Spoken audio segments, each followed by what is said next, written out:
Good morning, one and all present here. I, Aarti Ail, Student Manager of Balaji Institute of Modern Management, welcome you all on behalf of Sri Balaji Society. I am here to give a brief introduction of Mr. Kush Karna.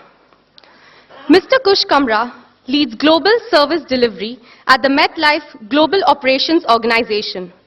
In this role, Sir is responsible for developing and driving the strategy for Metlife's global network of in-house capabilities, the Global Operations Support Center, as well as strategic third-party service providers across various locations.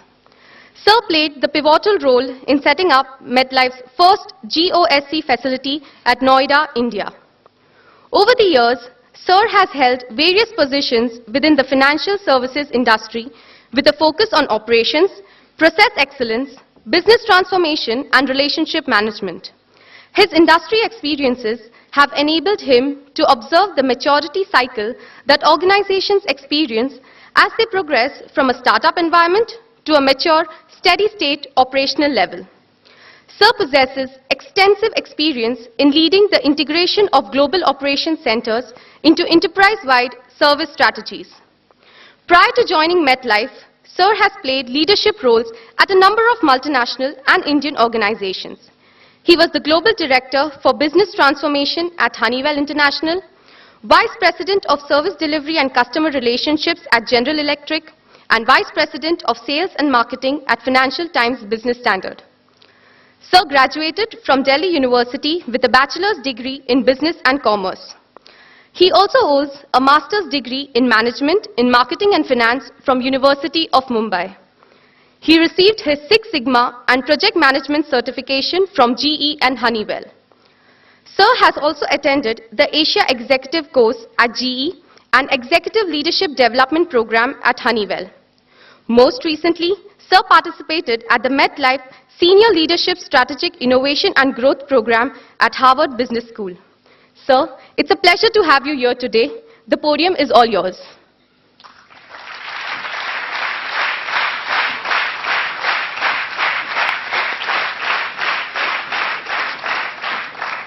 You know, I have to be honest, I'm a little bit nervous. Y'all can hear me if I walk around? Yeah. I'm a little bit nervous and a little bit overwhelmed.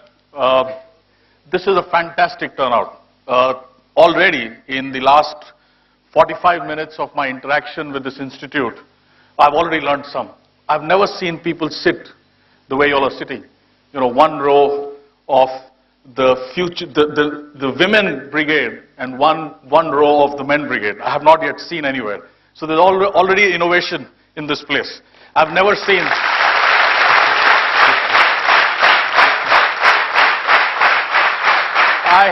I have never seen clapping done in such a coordinated manner.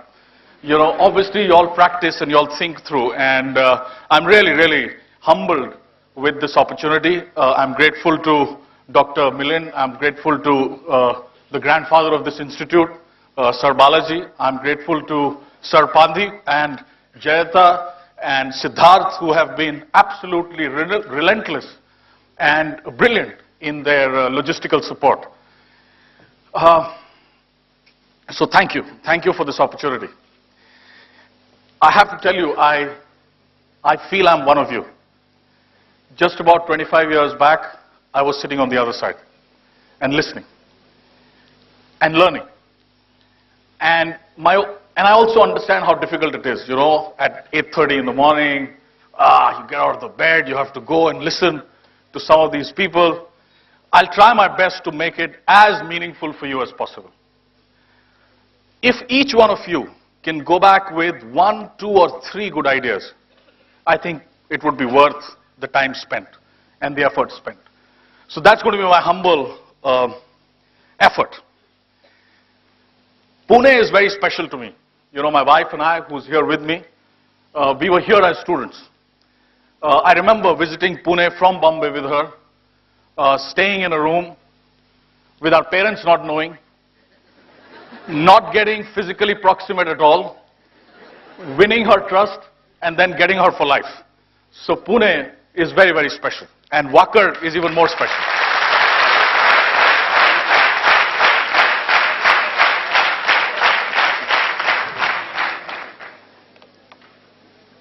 I also want to tell you that you all are special.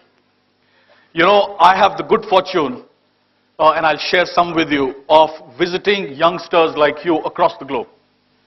I see managers, young managers in US almost every month. I see young managers in Philippines, parts of Asia, Japan, China. I see young managers in Latin America, countries like Costa Rica, El Salvador, Guatemala. You'd be surprised. You'd be surprised with what you have. To be a part of the institute like this, you're blessed. To have faculty who's as dedicated, you're really, really blessed. I have to be honest, you know, I want to make a confession. When I was growing up in the 80s, India would never have a growth rate of more than 1% or 2%. They used to call it the Hindu rate of growth. I would get up in the morning and sincerely in my prayers tell God, why did I get born in this country where there is no opportunity? You know, why was I not born someplace else? Maybe I would have done much better. And I want to tell you today, every morning I get up and I say, thank God I was born in this country. So understand that you're blessed. You are the future of India. There's so much opportunity ahead of you that it's mind-boggling. I also really respect what Sir Balaji said. Problems are given. So our country is suboptimal. It's not the best. But with every problem, there are 3 opportunities. So recognize the blessing that you have, make the best of it, and shape the future. The country really needs it. You're not only the future managers of the country, you're the future managers of the world. It is people like you who will make this world better in the next decade or 2. So that's the other thing I want to share. You know, you got an introduction. That's all formal. Let me give you the honest, informal introduction. I grew up in a very small town, which was known as the Mafia town, called Dhanbad, now in Jharkhand, previously in Bihar. I survived. My schooling happened there. Never had I imagined that I would be in New York every month interacting with the best of brains from management institutes across. You know, whether it's Harvard, whether it's Kellogg or whatever. The reality is that if you work hard, if you convert your problems into opportunities, and I'm repeating some of what Sir Balaji said, and if you're a humble learner, then you'll always win. I lost my father very early. I was in school. My mother worked. I come from a very, very ordinary middle-class family. We always believed in education, and thank God for it, even as we were from a business family. You know, I had 2 sisters, you know, who were unmarried then when my father passed away. It is really my mother who worked very hard, and my brother who took the role, which is very true to the Hindu belief, as the head of the family and helped us grow up. So why I'm sharing all this with you is that each one of you is unique and has a unique set of circumstances at home. But don't let that bog you down. You know, if you truly believe in yourself, you can rise above. Okay?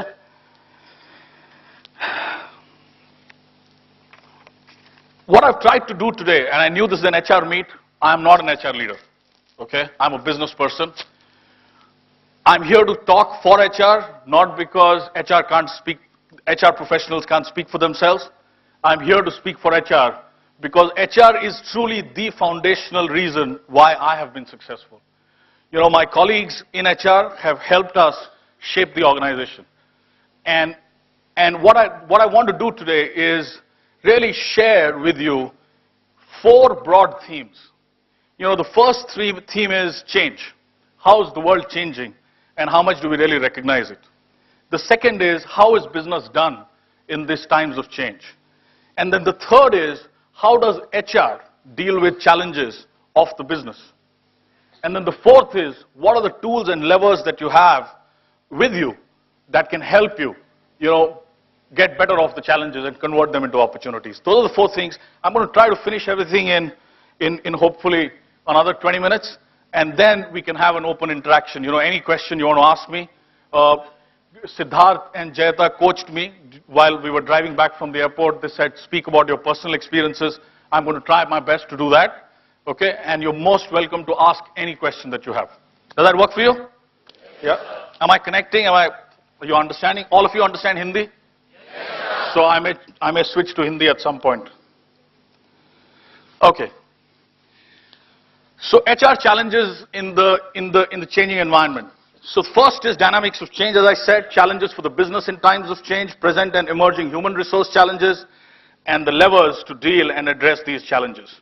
Let's talk about dynamics of change. You know, we are living in a world which is constantly changing. Now I'll ask you a question. When you go back and look at your face every morning in the mirror, do you see any change? You don't. Because you don't recognize change. All of us look at ourselves and say, oh, I was exactly the same yesterday. But the reality is, every day, we are either growing or we are decaying, and then over our life cycle, we pass away, right? So the first thing I want you all to go back and reflect is, are you really seeing the change around you? If you're not discerning enough to see change around you, you will not be able to adapt to that change. Understand that things around us are constantly changing. As I said, we were in an economy with 2% growth rate. Today we are in an economy which is the second fastest growing economy in the world. Lots has changed in the last 2 decades, right? Similarly, the first big message to you is that things around you are changing. Please build, you know, those antennas. Some people have the antennas who can see and sense change. If you don't have good sensors on your head, if you don't have good sensors in your heart, you will not be able to see things around you changing. If you can't see things change around you, can you really react to those changes? Can you be proactive to those changes? So go back and think, am I really observing what is changing around me? And I've picked up just some of things that are changing. It'll give you an idea. Politics around us is changing. You know, who had thought that East Germany and West Germany will come together and Berlin Wall would be broken? Had anybody thought about that? But it happened. And it changed the way business was done in East and West Germany. Would anybody have thought that European Union would come together with one currency? Nobody had thought that. Suddenly countries became state equivalents, labor moved from one country to the other, things changed. Had anybody imagined that European Union currency may actually break away? Right now they're thinking about whether European Union currency would even exist or not. So political change, you know, whether Mitt Romney wins or Barack Obama wins has an impact, right? So change around you, political change around you has an impact. Economic change around you also has an impact. So what is changing in economics? All the rich world, the developed world, whether it is UK, US, Japan, whichever other countries which today have 50% of world's GDP are actually growing at less than 2%. Some of them are in recessionary trends.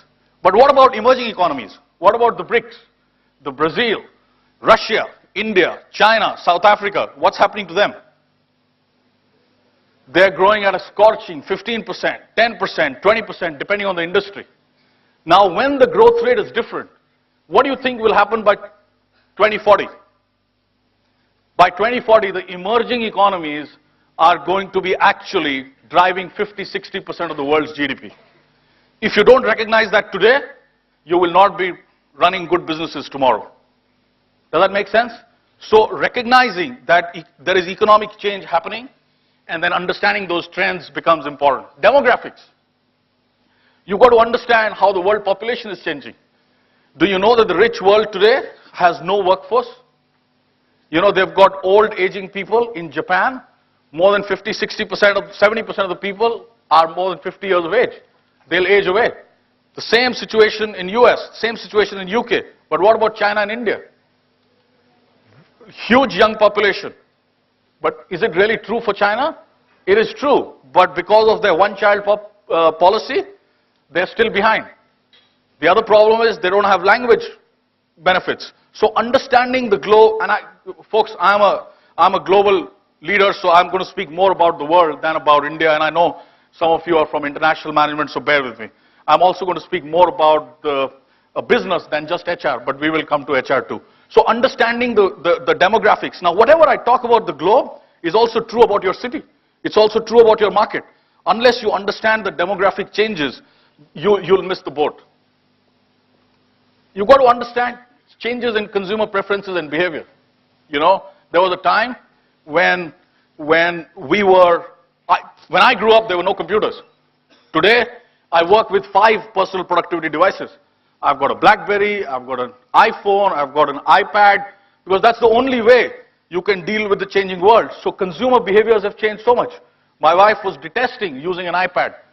She used it for a month, now she doesn't want to look at the laptop. Laptops may be dead in the next 5 years because tablets will take over.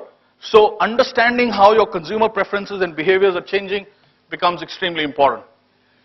Individuals' ability to impact, your ability to impact has changed so much. Who would have thought that there would be a revolution in Middle East? It happened because of phenomenal energy fueled by Google and internet and communications, right? Who would have imagined that a mail which comes in Texas, US, actually goes to Mexico? That's where people open the envelope, it gets scanned, it comes all the way to Baroda, gets processed, the phone calls go all the way to Philippines, and all this happens in less than 3 hours. So global services supply chain is a reality, and individuals' ability to impact in that environment has changed. So when you look at yourself, when you imagine the future, you've got to imagine it in that context. The speed of business has changed, right? My father, when I was a child, would go to Patna. You know, he was a pharmaceutical trader. In Dhanbad, there were not enough medicines. So he would collect all the demand for medicines, go to Patna, and twice a week. And almost like a daily passenger, he would go buy all the medicines, come back, and heal the people in the coal field who needed medicines. Today, overnight journey, I go to New York, non-stop flight, every month, do my business there and come back.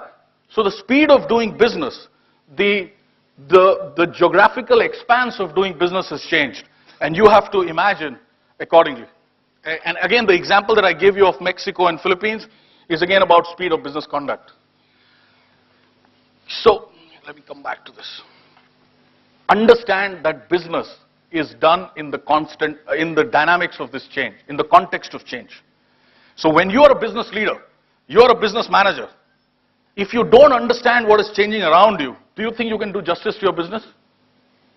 If you don't recognize what's changing in your child, can you really be a good parent to your child? You cannot. So my first big message to you is develop sensors which are in the brains and in the heart so that you can sense what is happening around you. You cannot be a good HR leader, you cannot be a good telecom leader, you cannot be a good marketing leader if you don't have good sensors around you. Is that fair? And I will also tell you how to develop those sensors. The second message is, whatever kind of a manager you are, you cannot be a good manager if you don't understand how business is run. You have to understand how an educational institute is run. What are the dots that are connected? What is the value chain? How is money made? What are the value drivers? Now let me share. When I got hired in insurance, I had never worked for insurance. And I got hired as the CEO of the company to start and run global operations, right? But I had worked in Honeywell. When I worked in Honeywell, everybody there was an engineer. I was the only one who was not an engineer. And everybody thought by default that he's also an engineer. The point I'm trying to make is, there are basic tenets of business are the same, but the drivers are different. In some businesses, technology makes the difference, big difference. Do you need people there? You do need people there. Do you need processes there? You do need processes there. But you have to understand what is the value driver of the business. And a good project to do is to understand how this institution runs. What makes the difference? What makes it tick? What makes it successful? How is money made? How is value created? Unless you recognize that, I'm going to take all this to HR. But understand that if you don't understand basic value drivers and value chain, you will not be able to do justice to whatever is your area of specialization. Am I connecting, folks? Okay, now this is the most important slide. In my mind, these three are the most important, which is business is done in the context of change. Second is understand the value chain and the value drivers of any business that you're in. And the last is recognize that the business is constantly evolving. You know, what you see as the caterpillar is the business of today. What you see as the butterfly is the business of tomorrow. A lot of us die in the business of today. But that's not where intelligent people should be. Intelligent people should be in the business of tomorrow. And the same thing you have to do to yourself. If you have sensors and you can see what's changing around you, if you have sensors and you have a good understanding of the business, then you will start recognizing the evolution that the business is going through and adapt and change accordingly.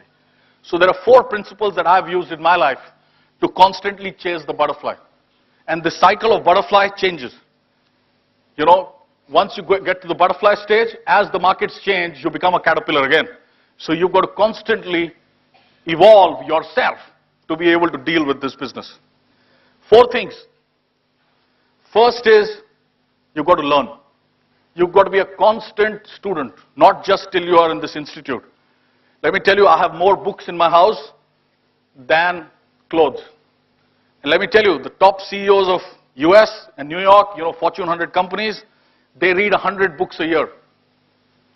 People who learn from their own experience, and I'm sorry, I'm going to be a little provocative, so bear with me. People who learn from their own experience are stupid. They're very slow.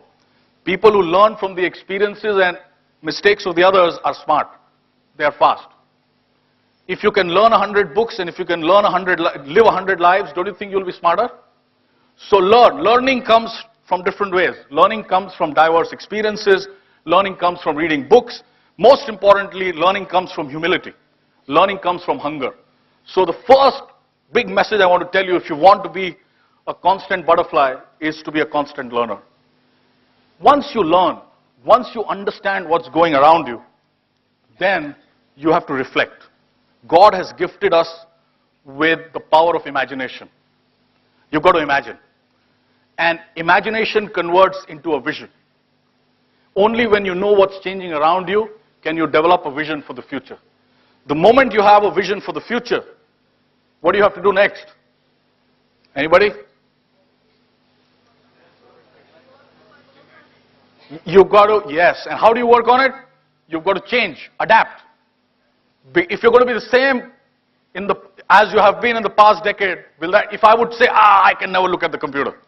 When I grew up, there were no computers, so I can't look at it. If I say that, then I'm not really adapting, right? So learn, sense, understand what is changing, imagine, envision, adapt and change, and then execute. Execute and realize your dreams. Execute for value. Let me tell you how I do it. I follow 3 big principles in these 4 broad buckets, and they all come from our beliefs in Hindu tradition. Without Gyan, there is no Karam. Would you like to go to a doctor who does not understand his business for a surgery? You will not. So unless you're constantly adding to your Gyan, your Karam is useless. If you have all the Gyan in the world and you don't convert it into action, is it of any sense? It's a waste. So Gyan has to convert into Karam, action. Gyan or Karam se kya aata hai? You get power. Power brings pride. Pride brings arrogance. So what do you need then? You need bhakti. You need submission to a superpower. Whatever you do in your life, always find a purpose which is larger than yourself. If this institute has been created, it has been created for a purpose larger than Sir Balaji's needs. Unless you have a larger purpose than yourself, you cannot sustain it. When you have a larger purpose, automatically your dreams will also be met. So that's one philosophy. The second philosophy again comes from Hinduism. Brahma, Vishnu, Mahesh. Be a constant creator. Be a constant innovator in your life. Sustain what is good. Keep it for as long as you can, which is Vishnu. And destroy something in yourself every year, every day, in your business, in your house. Because unless you destroy, the new cannot be created. That's the second principle. The third Hindu principle, I believe it in a big way, is the 3 sisters, Saraswati, Lakshmi, and Durga. The problem is, it's very difficult to keep all the 3 sisters at home. You know, the moment you have lots of Lakshmi and Lakshmi is visiting your house very often, Saraswati runs away. Go back and look, go back and reflect. There are very, very few people who can keep Saraswati and Lakshmi together. And think about it, if you have Saraswati and Lakshmi in your home, and you have no Durga, there is no power, there is no empowerment, you can't do anything, you can't make an impact, you can't change the society, you can't influence things. Does it really help? So, You've got to go back and ask, can I make an institution? Can I make a business? Can I make a home? Can I make a family where the three sisters can reside together? Where my gyan is constantly evolving, converting into action, converting into prosperity. Prosperity brings Lakshmi, but Lakshmi should not be so dominating that the other sisters run away. What's the point of having lots of money and no empowerment? You know, Lakshmi without Durga is incomplete. So there are 4 or 5 messages I've given you. You know, learn, reflect, have big sensors, adapt, and then realize your dreams through execution. Keep some basic principles which you can learn from Hinduism. Understand that the business is constantly evolving. You are constantly evolving. If you don't do that, you miss the basic boat. Now let's come to super specialization, which is, since this is the HR meet, let me talk about business challenges and HR challenges. Now the business challenges, let me just skip this a little bit. Business also has got different stages, right? A startup organization has got very different challenges than a mature organization. Very different challenges than an evolving organization. Am I connecting with you guys? Yes. Is making sense what I'm saying? Yes, sir. Okay. So if you're going to apply, if you don't understand which stage the Balaji Institute is it in the startup phase? Is it in the evolving stage? Is it in a mature stage? The challenges change. So again, you've got to sense what business you're in. You've got to sense how the strategic landscape is changing. And you've got to sense what maturity level the organization is in. But irrespective, the research shows that 47% of the business leaders believe that finding, retaining, developing quality talent is the most important business challenge. Because it's an HR meet, I have to keep my HR friends happy. So I've brought a research which tells HR is most important. But let me tell you, it's all about the maturity of the organization. When you are in the startup phase, competitive advantage, understanding markets, understanding how you're going to create your competitive value, differentiation becomes most important. But once that is solved for and you start growing, your challenges change. Now, while there are regulatory challenges, there's a list of all the challenges, managing risk and all that. But the reality is, if you find the right talent, then the rest gets solved automatically. So that's why I said HR becomes critical, and one of the top business challenges is HR challenges. If you can solve for HR challenges, you can solve for half of your problems. What do you think are the HR challenges? Implement 14% of the people, this is another research which shows 14% think effective talent, 11% think dealing with difficult people, leadership, disengaged workforce, top talent, all of that. There's a myriad of problems. But it all comes down to 4. Retaining crucial skills and experience, expanding workforce in global geographies. It's very difficult to have somebody from India and have them work in China. It's very difficult to pick up people from China and make them work in Japan. There are so many mental barriers, and HR has to solve for all that, and I'm going to talk about that in some time. New HR practices and succession planning. But knowing that there are business challenges, knowing that there are HR challenges, there are also tools to solve. What are the levers to solve the problems? So in my mind, HR has got 7 good levers to solve for. As HR leaders, if you all can address that, I think every business leader would be happy. The leadership as a intern, and then you'll retire as a senior general manager or whatever, all that is going away. The reality is the most important thing for each one of you is to learn how to manage yourself. And I think Balaji also spoke about that. If you don't know how to manage yourself, you can't manage others. The moment you learn how to manage yourself, you have to learn how to lead others. The moment you know how to lead others, then you've got to learn how to lead the leaders. Once you lead the leaders, that's when you start getting into functional leadership. And then you've got to understand business and general management. So that's the way career paths are growing now. And as an HR leader, it's important for you to create these paths for people which are skill and experience based. And how do you do that? You do that by providing people a variety of experiences. You do that by coaching and mentoring. You do that by challenging assignments, global leadership, and ongoing learning. As I said, one of the most important things is learning. An integrated learning strategy is critical. You know, you can't give burgers to everybody. If I have the same stock for marketing management people as for HR leaders, I don't think it works. So as you build leadership programs, you've got to change the learning approach. As times are changing, as I said, new consumer behaviors are coming, new tools are coming. You've got to change your learning skills accordingly. Today, mobility has become a big thing. So having integrated learning programs are important. Take a minute and focus on this one, okay? On one side is the dollars or the rupees. And I know each one of you want to go and get jobs and get paid. On the x-axis curve is time. You want your salaries and compensation to go straight up like that, right? Can you see the straight line? And what do you think is the curve? The curve is the value that you give to the organization. Now you have two choices. Some people are always chasing money. And some people, the money is always chasing. If your value is above your compensation, who's chasing whom? Where do you want to be in your life? So let me tell you, in 20 years, I've never applied for a job. Never. Always, God has been kind, and if you're doing good work, then money is chasing you. There are always companies out there coming and saying, Kush, can you do this for us? Why don't you go there and set this up for us? Set up Philippines for us. Set up something else for us. Because those organizations recognize that this guy will constantly challenge himself, constantly study, read, be confident, but be humble at the same time. And I want you to recognize that. When you're starting your careers, usually your value is less because you're still learning. Then a phase comes when your value is higher. Keep this as a poster in your rooms, wherever you are. Always chase value. If you're delivering more value, money is only going to follow. Am I making sense? With my hand on my heart, I follow this.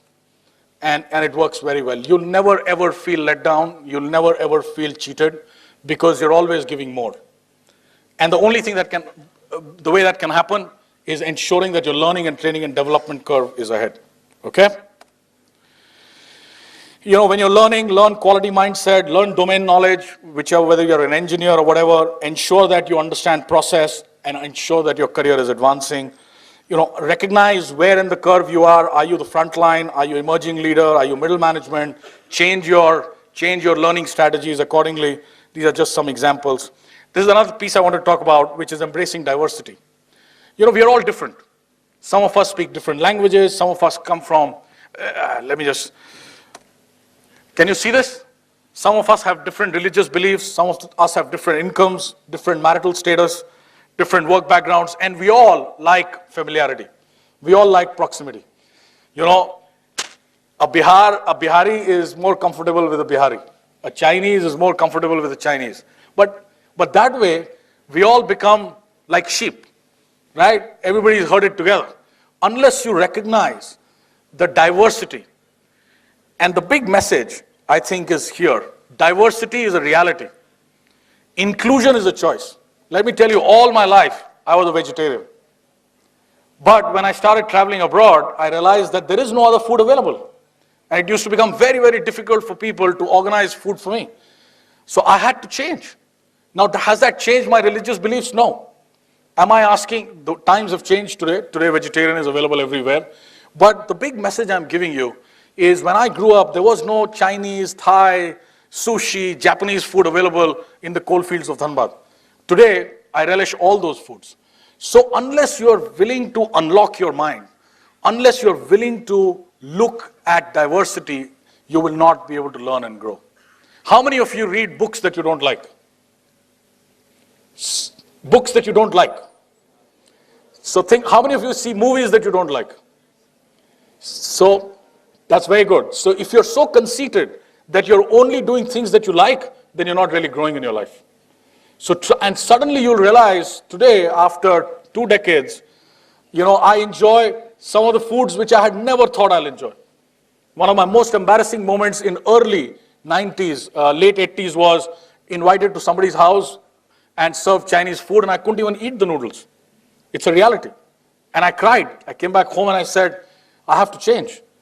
And so Understand diversity, respect diversity. Every time you crack a joke on somebody just because he or she is different, you are the one who's stupid, not the person who's different. And that includes, a lot many other preferences that people have. It includes sexual preferences. It includes other things. You'll be surprised when you go to Philippines, 10% of the people, 10% of the workforce is of alternate sexual preference. You have to have 3 kinds of toilets: men, women, and alternates. It's a fact. Now, when you are in that society, you learn how to deal with it. So diversity is another big message I wanted to give you all. And as HR leaders, it becomes extremely important to tailor your policies accordingly.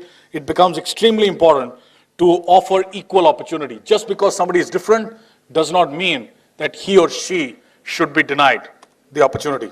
Global workforce, you've got to understand that the world is going to be very different in some time from now. So make sure that the globe becomes, the world, you all change and your mindsets change. Ensure that, recognize, you have your grandfather running this institute, but unless his mind is open to recognize that 23-year-olds think very differently, if he doesn't understand the Gen X and Gen Y and how their needs are changing, the institute will suffer. And unless you all understand how the leaders of yesterday think, you will suffer. The modern leaders, youngsters like you, the most important thing for you is a good reference for your future career. Very different than when we were growing up. Company values, balance between personal life and career. When we were growing up, there was nothing called a balance. Today things are changing. So you've got to recognize those changes as well. And then have these, this is all HR guys, so bear with me. So there's some engagement pillars, employee touch points, performance management, career pathing, work-life and personal balances, tapping into social, and then total rewards. At the end of the day, you all work because you get paid. Now let me share the story here. There is cash and there is short-term variable. All of you run for this. But this is not where the nirvana is. The nirvana is when you start getting long-term incentives. How much of a difference can you make to a business if you work there for only 18 months? You have to be there 3 to 5 years. And you have to earn long-term incentive to be able to really make an impact. Are you really getting benefits and perquisites? And most importantly, are you getting the intangibles? And intangibles, we created a business 5 years back. And there is more bonding that happens on weekends than actually on the work days. There are people who are in rock bands, there are people who are playing cricket, there are people who are playing football, there are people, so not only do they work together, they play together, and that's where intangibles come. So as you decide to join organizations, make sure you join organizations where you're not joining only for money, but not only for tangibles, but also for intangibles, okay? So 3 big messages. HR and the business is changing from classical textbook. Deliver business value and impact. If you don't have that, it's all useless. And at the end of the day, as an HR leader, create your own employee value proposition. That's really the future focus of HR. I want to give you an example of a business that we started 5 years back. I joined it as a startup organization. Real quick, we added 500 people every year. Last 5 years, added diverse talent pool from FINRA certified, LOMA certified, actuaries to process re-engineers, strategic consultants, black belts. Number of services offered and capabilities increased, and the delivery of customer was at 99.6% after 5 years. 11-fold increase in the service capabilities in 5 years. And thanks to HR, we won all the Asia level employer brand awards. Innovation in recruitment, innovation in career development.